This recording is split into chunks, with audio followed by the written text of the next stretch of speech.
ಈ ಕೊಲ್ಲಿ ಕದನದ ಪರಿಣಾಮವನ್ನ ನಾವು ನೀವು ಕೂಡ ಅನುಭವಿಸ್ತಿದ್ದೀವಿ. ಇನ್ನೂ ಹೆಚ್ಚಿಗೆ ಅನುಭವಿಸಬೇಕಾದ ಪರಿಸ್ಥಿತಿ ಬರುತ್ತಾ ಅನ್ನೋ ಆತಂಕದಲ್ಲಿದ್ದೇವೆ.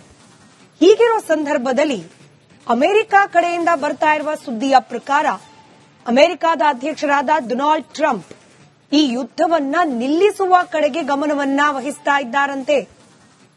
ಕೇವಲ ಯುದ್ಧವನ್ನ ನಿಲ್ಲಿಸೋದು ಮಾತ್ರವಲ್ಲ, ಸ್ಟ್ರೇಟ್ ಆಫ್ ಹಾರ್ಮೋಸ್ ಇಡೀ ಪ್ರಪಂಚಕ್ಕೆ ಎನರ್ಜಿ ಸಪ್ಲೈನ ಆತಂಕಕ್ಕೆ ಕಾರಣವಾಗಿದ್ದ, ಈ ಯುದ್ಧದ ಭಾಗವಾಗಿ ಕಾರಣವಾಗಿದ್ದ ಇದೇ ಸ್ಟ್ರೇಟ್ ಆಫ್ ಹಾರ್ಮೋಸ್ ಅದನ್ನ ಮುಟ್ಟದೆ ಇರಾನ್ನ ಕಬ್ಜಾದಲ್ಲೇ ಬಿಟ್ಟು ಯುದ್ಧವನ್ನ ನಿಲ್ಲಿಸುವ ಮನಸ್ಸು ಮಾಡ್ತಿದ್ದಾರಂತೆ ಡೊನಾಲ್ಡ್ ಟ್ರಂಪ್. ಹಾಗಾದ್ರೆ ನಿಜಕ್ಕೂ ಕೊಲ್ಲಿ ಕದನ ನಿಂತು ಹೋಗುತ್ತಾ, ಮುಗಿದು ಹೋಗುತ್ತಾ? ಹಾಗಾದ್ರೆ ಸ್ಟ್ರೇಟ್ ಆಫ್ ಹಾರ್ಮೋಸ್ ನ ಕತೆ ಏನು? ಇರಾನ್ನ ಮಿತ್ರ ರಾಷ್ಟ್ರಗಳಿಗೆ ಅನುಕೂಲ ಆಗತ್ತಾ ಇನ್ ಕೇಸ್ ಯುದ್ಧ ಇಲ್ಲಿಗೆ ನಿಂತು ಹೋದ್ರೆ? ಅಸಲಿಗೆ ಇದು ಯುದ್ಧ ನಿಲ್ಲಿಸುವ ಚಿಂತನೆನ ಅಥವಾ ಅರಬ್ ರಾಷ್ಟ್ರಗಳಿಂದ ವಸೂಲಿ ಮಾಡುವ ಟ್ರಂಪ್ನ ಮತ್ತೊಂದು ಪ್ಲಾನ? ಈ ರೀತಿ ಅನೇಕ ಅನುಮಾನಗಳಿಗೆ ಅಮೆರಿಕದ ಮೂಲಗಳಿಂದ ಬರ್ತಾ ಇರುವ ಮಾಹಿತಿಗಳು, ಸುದ್ದಿಗಳು ಕಾರಣವಾಗ್ತಾ ಇದೆ.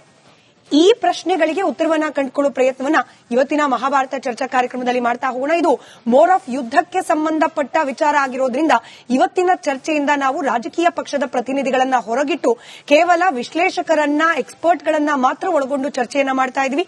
ಇದರ ಭಾಗವಾಗಿ ನಮ್ಮ ಜೊತೆಯಲ್ಲಿ ವಿಶ್ಲೇಷಕರಾದ ಚಂಬಿ ಪುರಾಣಿಕ್ ಸರ್ ಇದ್ದಾರೆ, ನಿವೃತ್ತ ವಿಂಗ್ ಕಮಾಂಡರ್ ಆದ ರಾಜೀವ್ ಸರ್ ಇದ್ದಾರೆ, ಹಾಗೆ ನಿವೃತ್ತ ವಾಯುಸೇನಾಧಿಕಾರಿ ಮೋಹನ್ ಚಿತ್ತಾಳೆ ಸರ್ ಇದ್ದಾರೆ, ಹಾಗೆ ರಕ್ಷಣಾ ಕ್ಷೇತ್ರದ ವಿಶ್ಲೇಷಕರಾದ ಗಿರೀಶ್ ಲಿಂಗಣ್ಣ ಸರ್ ಇದ್ದಾರೆ. ನಮಸ್ಕಾರ, ನಾಲ್ವರಿಗೂ ಕಾರ್ಯಕ್ರಮಕ್ಕೆ ಸ್ವಾಗತ. ನಾನು ಚಂಬಿ ಸರ್ ತಮ್ಮಿಂದಲೇ ಕಾರ್ಯಕ್ರಮವನ್ನ ಪ್ರಾರಂಭ ಮಾಡ್ತೀನಿ. ರೆಜಿಮ್ ಚೇಂಜ್ ಮಾಡ್ತೀನಿ ಅಂತ ಹೇಳಿ ಯುದ್ಧ ಪ್ರಾರಂಭ ಮಾಡಿದ್ರು ಟ್ರಂಪ್. ಈಗ ನಾವು ಅನೇಕ ಬಾರಿ ಡಿಸ್ಕಸ್ ಮಾಡ್ಬಿಟ್ಟಿದ್ದೀವಿ, ರೆಜಿಮ್ ಚೇಂಜ್ ನ ಹತ್ತತ್ರಕ್ಕೂ ಹೋಗ್ಲಿಕ್ಕೆ ಸಾಧ್ಯ ಇಲ್ಲ.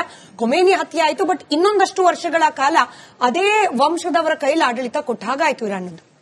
ಹಾಗಾದ್ರೆ ನಿಜವಾಗ್ಲೂ ಅಮೆರಿಕ ಸಾಧಿಸಿದ್ದೇನು ಈ ಯುದ್ಧದಿಂದ? ಇನ್ ಕೇಸ್ ಟ್ರಂಪ್ ಇವತ್ತು ಯುದ್ಧ ನಿಲ್ಲಿಸುವ ನಿರ್ಧಾರಕ್ಕೆ ಬಂದಿದ್ದೆ ಆದ್ರೆ, ಬರ್ತಾರಾ ಇಲ್ವೋ ಅದನ್ನ ಮತ್ತೆ ಡಿಸ್ಕಸ್ ಮಾಡೋಣ. ಇನ್ ಕೇಸ್ ಇವತ್ತು ಯುದ್ಧ ನಿಲ್ಲಿಸಿದ್ರೆ ಅಮೆರಿಕ ಸಾಧಿಸಿದ್ದೇನು ಈ ಯುದ್ಧದಿಂದ ಅಂತ? ಸ್ಮಿತಾ, ನಮಗೆ ಎಲ್ರಿಗೂ ಗೊತ್ತಿರೋ ಹಾಗೆ ಈ ಒಂದು ಅಮೆರಿಕದ ಸ್ಟ್ರಾಟಜಿ ಅಂತಕ್ಕಂಥದ್ದು ಇದೆಯಲ್ಲ, ಆ ಸ್ಟ್ರಾಟಜಿ ಯಾವ ಅಬ್ಜೆಕ್ಟಿವ್ಗೋಸ್ಕರ ಇವರು ಅಥವಾ ಒಂದು ನಿರ್ದಿಷ್ಟವಾದ ಪ್ಲಾನ್ ಇಟ್ಕೊಂಡಿದ್ದಾರೆ ಅಂತಕ್ಕಂಥದ್ದು ಮೊದಲಿಂದಾನು ಕನ್ಫ್ಯೂಷನ್ ಇದೆ. ಟ್ರಂಪ್ ಬೆಳಿಗ್ಗೆ ಹೇಳಿದ್ದನ್ನು ಮಧ್ಯಾಹ್ನ ಚೇಂಜ್ ಮಾಡ್ತಾರೆ, ಮಧ್ಯಾಹ್ನ ಹೇಳಿದ್ದನ್ನ ನಾಳೆ ಮಾಡ್ತಾರೆ. ಟುಮಾರೋ, ನಾಳೆ ಏಪ್ರಿಲ್ 1 ಮೂರ್ಖರ ದಿನ.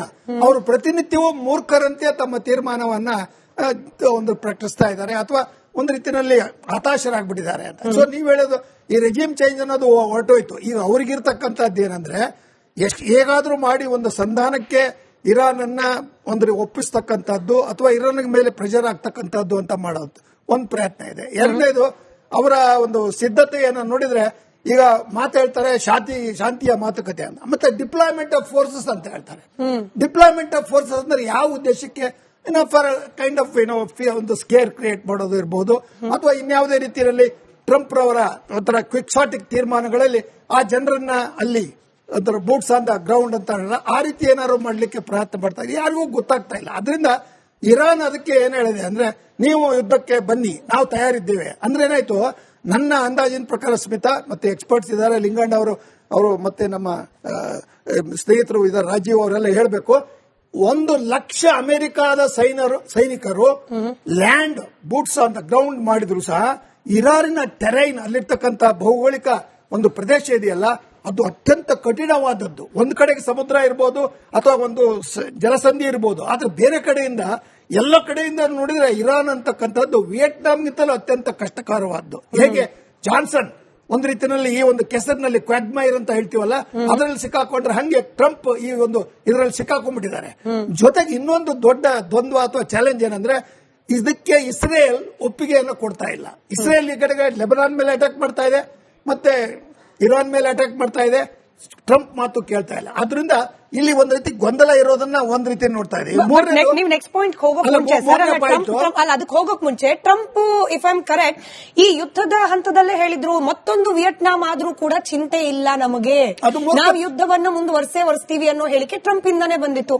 ಬಟ್ ಅದರ ಕಾಸ್ಟ್ ಹೆಂಗಾಗತ್ತೆ ಸರ್ ನಿಮ್ಮಿಂದ? It is not only a costly war, it will be a deadly war. There will be a blood bath if American soldiers go on the ground and try to attack Iran. ಇದೊಂದು ಸುಮ್ಮನೆ ಬೆದರುಗೊಂಬೆ ತರ ಇಟ್ಕೊಂಡಿದೆ. ಈಗ ಗೊತ್ತಾಗ್ಬಿಡ್ತು ಅವರಿಗೆ ಇದು ಸಾಧ್ಯ. ಯಾಕೆಂದ್ರೆ ಅವರ ರಕ್ಷಣಾ ಸಲಹೆಗಾರರು ಒಬ್ರು ಇದ್ರಲ್ಲ, ಕೆಂಟ್ ಅಂತ, ಅವ್ರು ಕೆಂಟ್ ರಾಜೀನಾಮೆ ಕೊಟ್ಟು ಹೇಳಿದ್ದಾರೆ, ಇದು ನಮಗೆ ಬೇಕಿಲ್ಲದ ಯುದ್ಧ ಆಗಿತ್ತು ಅಂತ. ಆಮೇಲೆ ಇನ್ನೊಂದು ಅಂಶ ನಿಮ್ಗೆ ಹೇಳ್ಬೇಕು ಅಂತಿದ್ದೆ. ಜನಾಭಿಪ್ರಾಯ ಅಮೆರಿಕಾದಲ್ಲಿ ದಿನೇ ದಿನೇ ಅದು ವಿರೋಧವಾಗ್ತಾ ಇದೆ. ಟ್ರಂಪ್ಗೆ ಮೆಜಾರಿಟಿ ಇದೆ ಸೆನೆಟ್ ಅಲ್ಲಿ, ಹೌಸ್ ಆಫ್ ರೆಪ್ರೆಸೆಂಟೇಟಿವ್ಸ್ ಅಲ್ಲಿ. ಆ ಮೆಜಾರಿಟಿ ಜೊತೆಗೆ ಹಾರ್ಡ್ ಕೋರ್ ಹೇಗೆ ಇಲ್ಲಿ ಇರಾನ್ ನಲ್ಲಿ ಫೆನೆಟಿಕ್ಸ್, ಮುಲ್ಲಾಗಳು, ಕ್ಲರ್ಜಿಗಳು ಆ ದೇಶಕ್ಕೆ ಒಂದು ರೀತಿಯಲ್ಲಿ ದೊಡ್ಡ ಒಂದು ಗಂಡಾಂತರಕಾರವಾದ ಸ್ಥಿತಿಯನ್ನು ತಂದಿದ್ದಾರೋ, ಹಾಗೆ ಅಮೆರಿಕಾದಲ್ಲಿ ಇರ್ತಕ್ಕಂಥ ರಿಪಬ್ಲಿಕನ್ಸ್ ಟ್ರಂಪ್ ಜೊತೆಗಿದ್ದಾರೆ. ಟ್ರಂಪ್ಗೆ ಇರ್ತಕ್ಕಂಥದ್ದು ಏನಂದ್ರೆ ಈ ಯುದ್ಧದಿಂದ ಹೇಗಾದ್ರೂ ತಪ್ಪಿಸ್ಕೊಳ್ಬೇಕು ಅಂದ್ರೆ ಇದನ್ನ ನೆತನ್ಯಾಹು ಒಪ್ತಾ ಇಲ್ಲ. ಯಾರು ನನಗೆ ಒಂದು ಪ್ರಶ್ನೆ ಕೇಳಿದ್ರೆ ಇನ್ನೊಂದು ಚಾನೆಲ್ ಅಲ್ಲಿ, ಇದಕ್ಕೆ ಅಂತೆ ಏನು ಎಕ್ಸಿಟ್ ಪ್ಲಾನ್ ಏನು ಅಂದ್ರೆ exit plan is in the hands of Netanyahu ಅಂತಕ್ಕಂಥದ್ದು ನನ್ನ. ಈ ಕೊಲ್ಲಿ ಕದನದ ಪರಿಣಾಮವನ್ನ ನಾವು ನೀವು ಕೂಡ ಅನುಭವಿಸ್ತಿದ್ದೀವಿ, ಇನ್ನೂ ಹೆಚ್ಚಿಗೆ ಅನುಭವಿಸಬೇಕಾದ ಪರಿಸ್ಥಿತಿ ಬರುತ್ತಾ ಅನ್ನೋ ಆತಂಕದಲ್ಲಿದ್ದೇವೆ.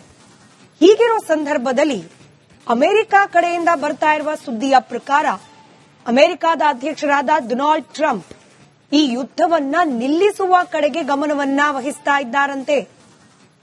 ಕೇವಲ ಯುದ್ಧವನ್ನ ನಿಲ್ಲಿಸೋದು ಮಾತ್ರವಲ್ಲ, ಸ್ಟ್ರೇಟ್ ಆಫ್ ಹಾರ್ಮೋಸ್ ಇಡೀ ಪ್ರಪಂಚಕ್ಕೆ ಎನರ್ಜಿ ಸಪ್ಲೈನ ಆತಂಕಕ್ಕೆ ಕಾರಣವಾಗಿದ್ದ, ಈ ಯುದ್ಧದ ಭಾಗವಾಗಿ ಕಾರಣವಾಗಿದ್ದ ಇದೇ ಸ್ಟ್ರೇಟ್ ಆಫ್ ಹಾರ್ಮೋಸ್ ಅದನ್ನ ಮುಟ್ಟದೆ ಇರಾನ್ನ ಕಬ್ಜಾದಲ್ಲೇ ಬಿಟ್ಟು ಯುದ್ಧವನ್ನ ನಿಲ್ಲಿಸುವ ಮನಸ್ಸು ಮಾಡ್ತಿದ್ದಾರಂತೆ ಡೊನಾಲ್ಡ್ ಟ್ರಂಪ್.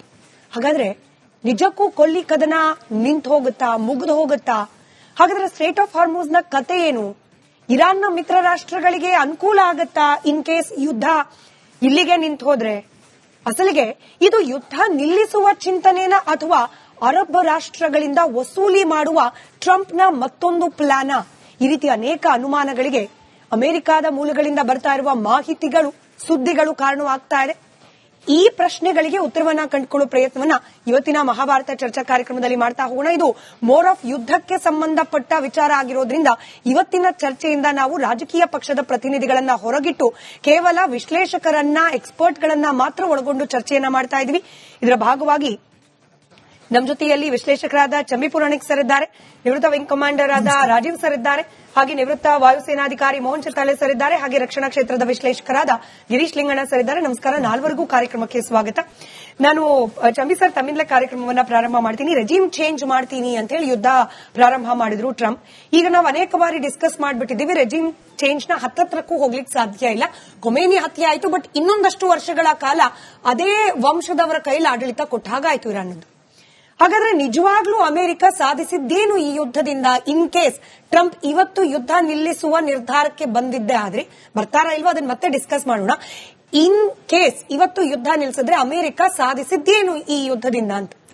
ಸ್ಮಿತಾ, ನಮಗೆ ಎಲ್ರಿಗೂ ಗೊತ್ತಿರೋ ಹಾಗೆ ಈ ಒಂದು ಅಮೆರಿಕದ ಸ್ಟ್ರಾಟಜಿ ಅಂತಕ್ಕಂಥದ್ದು ಇದೆಯಲ್ಲ, ಆ ಸ್ಟ್ರಾಟಜಿ ಯಾವ ಅಬ್ಜೆಕ್ಟಿವ್ಗೋಸ್ಕರ ಇವರು ಅಥವಾ ಒಂದು ನಿರ್ದಿಷ್ಟವಾದ ಪ್ಲಾನ್ ಇಟ್ಕೊಂಡಿದ್ದಾರೆ ಅಂತಕ್ಕಂಥದ್ದು ಮೊದಲಿಂದಾನು ಕನ್ಫ್ಯೂಷನ್ ಇದೆ.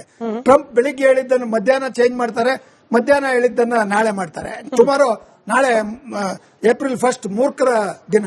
ಅವರು ಪ್ರತಿನಿತ್ಯವೂ ಮೂರ್ಖರಂತೆ ತಮ್ಮ ತೀರ್ಮಾನವನ್ನ ಒಂದು ಪ್ರಕಟಿಸ್ತಾ ಇದ್ದಾರೆ, ಅಥವಾ ಒಂದು ರೀತಿಯಲ್ಲಿ ಹತಾಶರಾಗ್ಬಿಟ್ಟಿದ್ದಾರೆ ಅಂತ. ಸೊ ನೀವ್ ಹೇಳೋದು ಈ ರೆಜಿಮ್ ಚೇಂಜ್ ಅನ್ನೋದು ಹೊರಟೋಯ್ತು. ಈಗ ಅವ್ರಿಗಿರ್ತಕ್ಕಂಥದ್ದು ಏನಂದ್ರೆ, ಹೇಗಾದ್ರೂ ಮಾಡಿ ಒಂದು ಸಂಧಾನಕ್ಕೆ ಇರಾನ್ ಅನ್ನ ಒಪ್ಪಿಸ್ತಕ್ಕಂಥದ್ದು ಅಥವಾ ಇರಾನ್ ಮೇಲೆ ಪ್ರೆಷರ್ ಆಗ್ತಕ್ಕಂಥದ್ದು ಅಂತ ಮಾಡೋದು ಒಂದು ಪ್ರಯತ್ನ ಇದೆ. ಎರಡನೇದು, ಅವರ ಒಂದು ಸಿದ್ಧತೆಯನ್ನು ನೋಡಿದ್ರೆ ಈಗ ಮಾತಾಡ್ತಾರೆ ಶಾಂತಿಯ ಮಾತುಕತೆ ಅಂತ, ಮತ್ತೆ ಡಿಪ್ಲಾಯ್ಮೆಂಟ್ ಆಫ್ ಫೋರ್ಸಸ್ ಅಂತ ಹೇಳ್ತಾರೆ.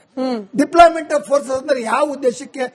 ಫಾರ್ ಕೈಂಡ್ ಆಫ್ ಒಂದು ಸ್ಕೇರ್ ಕ್ರಿಯೇಟ್ ಮಾಡೋದು ಇರಬಹುದು, ಅಥವಾ ಇನ್ಯಾವುದೇ ರೀತಿಯಲ್ಲಿ ಟ್ರಂಪ್ ರವರ ಒಂಥರ ಕ್ವಿಕ್ಸಾಟಿಕ್ ತೀರ್ಮಾನಗಳಲ್ಲಿ ಆ ಜನರನ್ನ ಅಲ್ಲಿ ಅದರ ಬೂಟ್ಸ್ ಆನ್ ದ ಗ್ರೌಂಡ್ ಅಂತ ಆ ರೀತಿ ಏನಾದ್ರು ಮಾಡ್ಲಿಕ್ಕೆ ಪ್ರಯತ್ನ ಪಡ್ತಾರೆ. ಯಾರಿಗೂ ಗೊತ್ತಾಗ್ತಾ ಇಲ್ಲ. ಅದರಿಂದ ಇರಾನ್ ಅದಕ್ಕೆ ಏನ್ ಹೇಳಿದೆ ಅಂದ್ರೆ, ನೀವು ಯುದ್ಧಕ್ಕೆ ಬನ್ನಿ, ನಾವು ತಯಾರಿದ್ದೇವೆ ಅಂದ್ರೆ ಏನಾಯ್ತು, ನನ್ನ ಅಂದಾಜಿನ ಪ್ರಕಾರ ಸ್ಮಿತಾ, ಮತ್ತೆ ಎಕ್ಸ್ಪರ್ಟ್ಸ್ ಇದ್ದಾರೆ, ಲಿಂಗಣ್ಣ ಅವರು ಮತ್ತೆ ನಮ್ಮ ಸ್ನೇಹಿತರು ಇದ್ದಾರೆ, ರಾಜೀವ್ ಅವರೆಲ್ಲ ಹೇಳಬೇಕು, 1,00,000 ಅಮೆರಿಕದ ಸೈನಿಕರು land boots on the ground ಮಾಡಿದ್ರು ಸಹ ಇರಾನಿನ ಟೆರೈನ್, ಅಲ್ಲಿರ್ತಕ್ಕಂಥ ಭೌಗೋಳಿಕ ಒಂದು ಪ್ರದೇಶ ಇದೆಯಲ್ಲ, ಅದು ಅತ್ಯಂತ ಕಠಿಣವಾದದ್ದು. ಒಂದು ಕಡೆಗೆ ಸಮುದ್ರ ಇರಬಹುದು ಅಥವಾ ಒಂದು ಜಲಸಂಧಿ ಇರಬಹುದು, ಆದ್ರೆ ಬೇರೆ ಕಡೆಯಿಂದ ಎಲ್ಲ ಕಡೆಯಿಂದ ನೋಡಿದ್ರೆ ಇರಾನ್ ಅಂತಕ್ಕಂಥದ್ದು ವಿಯೆಟ್ನಾಂಗಿಂತಲೂ ಅತ್ಯಂತ ಕಷ್ಟಕರವಾದ್ದು. ಹೇಗೆ ಜಾನ್ಸನ್ ಒಂದು ರೀತಿಯಲ್ಲಿ ಈ ಒಂದು ಕೆಸರಿನಲ್ಲಿ ಕ್ವಾಗ್ಮೈರ್ ಅಂತ ಹೇಳ್ತೀವಲ್ಲ, ಅದರಲ್ಲಿ ಸಿಕ್ಕಾಕೊಂಡ್ರೆ ಹಂಗೆ ಟ್ರಂಪ್ ಈ ಒಂದು ಇದರಲ್ಲಿ ಸಿಕ್ಕಾಕೊಂಡ್ಬಿಟ್ಟಿದ್ದಾರೆ. ಜೊತೆಗೆ ಇನ್ನೊಂದು ದೊಡ್ಡ ದ್ವಂದ್ವ ಅಥವಾ ಚಾಲೆಂಜ್ ಏನಂದ್ರೆ, ಇದಕ್ಕೆ ಇಸ್ರೇಲ್ ಒಪ್ಪಿಗೆಯನ್ನು ಕೊಡ್ತಾ ಇಲ್ಲ. ಇಸ್ರೇಲ್ ಈ ಕಡೆಗೆ ಲೆಬನಾನ್ ಮೇಲೆ ಅಟ್ಯಾಕ್ ಮಾಡ್ತಾ ಇದೆ, ಮತ್ತೆ ಇರಾನ್ ಮೇಲೆ ಅಟ್ಯಾಕ್ ಮಾಡ್ತಾ ಇದೆ, ಟ್ರಂಪ್ ಮಾತು ಕೇಳ್ತಾ ಇಲ್ಲ. ಆದ್ರಿಂದ ಇಲ್ಲಿ ಒಂದ್ ರೀತಿ ಗೊಂದಲ ಇರೋದನ್ನ ಒಂದ್ ರೀತಿ ನೋಡ್ತಾ ಇದ್ದೀವಿ. ನೀವು ನೆಕ್ಸ್ಟ್ ಪಾಯಿಂಟ್ ಹೋಗೋಕ್ ಅಲ್ಲ, ಮುಂಚೆ ಮೂರನೇ point. ಅಲ್ಲ ಅದಕ್ಕೆ ಹೋಗೋಕ್ ಮುಂಚೆ Trump if I am correct ಈ ಯುದ್ಧದ ಹಂತದಲ್ಲೇ ಹೇಳಿದ್ರು ಮತ್ತೊಂದು ವಿಯೆಟ್ನಾಂ ಆದ್ರೂ ಕೂಡ ಚಿಂತೆ ಇಲ್ಲ ನಮಗೆ, ಅದು ಮೂರ್ಖ. ನಾವು ಯುದ್ಧವನ್ನ ಮುಂದುವರಿಸ್ತೀವಿ ಅನ್ನೋ ಹೇಳಿಕೆ ಟ್ರಂಪ್ ಇಂದಾನೆ ಬಂದಿತ್ತು. ಬಟ್ ಅದರ ಕಾಸ್ಟ್ ಹೆಂಗಾಗತ್ತೆ ಸರ್ ನಿಮ್ ಹಿಂದೆ? It is not only a costly war, it will be a deadly war. There will be a bloodbath if American soldiers go on the ground and try to attack Iran. ಇದೊಂದು ಸುಮ್ಮನೆ ಬೆದರುಗೊಂಬೆ ತರ ಇಟ್ಕೊಂಡಿದೆ. ಈಗ ಗೊತ್ತಾಗ್ಬಿಡ್ತು ಅವರಿಗೆ ಇದು ಸಾಧ್ಯ. ಯಾಕೆಂದ್ರೆ ಅವರ ರಕ್ಷಣಾ ಸಲಹೆಗಾರರು ಒಬ್ರು ಇದ್ರಲ್ಲ, ಕೆಂಟ್ ಅಂತ, ಅವ್ರು ಕೆಂಟ್ ರಾಜೀನಾಮೆ ಕೊಟ್ಟು ಹೇಳಿದ್ದಾರೆ ಇದು ನಮಗೆ ಬೇಕಿಲ್ಲದ ಯುದ್ಧ ಆಗಿತ್ತು ಅಂತ. ಆಮೇಲೆ ಇನ್ನೊಂದು ಅಂಶ ನಿಮ್ಗೆ ಹೇಳ್ಬೇಕು ಅಂತಿದ್ದೆ, ಜನಾಭಿಪ್ರಾಯ ಅಮೆರಿಕಾದಲ್ಲಿ ದಿನೇ ದಿನೇ ಅದು ವಿರೋಧವಾಗ್ತಾ ಇದೆ. ಟ್ರಂಪ್ಗೆ ಮೆಜಾರಿಟಿ ಇದೆ ಸೆನೆಟ್ ಅಲ್ಲಿ, ಹೌಸ್ ಆಫ್ ರೆಪ್ರೆಸೆಂಟೇಟಿವ್ಸ್ ಅಲ್ಲಿ. ಆ ಮೆಜಾರಿಟಿ ಜೊತೆಗೆ ಹಾರ್ಡ್ ಕೋರ್ ಹೇಗೆ ಇಲ್ಲಿ ಇರಾನ್ ನಲ್ಲಿ ಫೆನೆಟಿಕ್ಸ್, ಮುಲ್ಲಾಗಳು, ಕ್ಲರ್ಜಿಗಳು ಆ ದೇಶಕ್ಕೆ ಒಂದು ರೀತಿಯಲ್ಲಿ ದೊಡ್ಡ ಒಂದು ಗಂಡಾಂತರಕಾರವಾದ ಸ್ಥಿತಿಯನ್ನು ತಂದಿದ್ದಾರೋ, ಹಾಗೆ ಅಮೆರಿಕಾದಲ್ಲಿ ಇರ್ತಕ್ಕಂಥ ರಿಪಬ್ಲಿಕನ್ಸ್ ಟ್ರಂಪ್ ಜೊತೆಗಿದ್ದಾರೆ. ಟ್ರಂಪ್ ಇರ್ತಕ್ಕಂಥದ್ದು ಏನಂದ್ರೆ ಈ ಯುದ್ಧದಿಂದ ಹೇಗಾದ್ರೂ ತಪ್ಪಿಸ್ಕೊಳ್ಬೇಕು ಅಂದ್ರೆ ಇದನ್ನ ನೆತನ್ಯಾಹು ಒಪ್ತಾ ಇಲ್ಲ. ಯಾರು ನನಗೆ ಒಂದು ಪ್ರಶ್ನೆ ಕೇಳಿದ ಇನ್ನೊಂದು ಚಾನಲ್ ಅಲ್ಲಿ, ಇದಕ್ಕೆ ಅಂತೆ ಏನು ಎಕ್ಸಿಟ್ ಪ್ಲಾನ್ ಏನು ಅಂದ್ರೆ exit plan is in the hands of Netanyahu ಅಂತಕ್ಕಂಥದ್ದು ನನ್ನ